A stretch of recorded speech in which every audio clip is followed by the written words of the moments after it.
Hello నమస్తే రైతు సోదరులకు. మీరు చూస్తున్నారు భీమన్న టుడే టమాటా రేట్స్. ఈరోజు 19వ తేదీ 12వ నెల 2025 శుక్రవారం.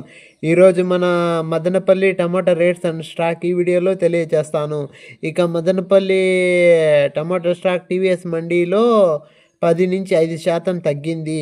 అలాగే ఆల్ మండీస్లో కలిపి స్టాక్ తగ్గుతుంది. ఇక రేట్ల విషయానికి వచ్చేస్తే మదనపల్లి సూపర్ టాప్ వచ్చేసి 1100, ఫస్ట్ రకం వచ్చేసి 800, 850, 900, 950, 1000, 1050, 1100. సెకండ్ రకం వచ్చేసి 550, 600, 650, 700, 750, 800. థర్డ్ రకం వచ్చేసి 150 నుంచి స్టార్టింగ్ 150, 200, 250, 300, 350, 400, 450, 500. ఇక మన ఛానల్ ఎవరైనా కొత్తగా చూస్తున్న వాళ్ళైతే లైక్ చేసి సబ్స్క్రైబ్ చేసుకొని గంట సింబల్ ఆన్లో పెట్టుకోండి. మన వీడియోలు డైలీ వస్తాయి. ఇక మదనపల్లి సెకండ్ రౌండ్లో రేట్లు పెరిగే అవకాశాలు ఉన్నాయి. నెక్స్ట్ వీడియోలో కలుసుకుందాం.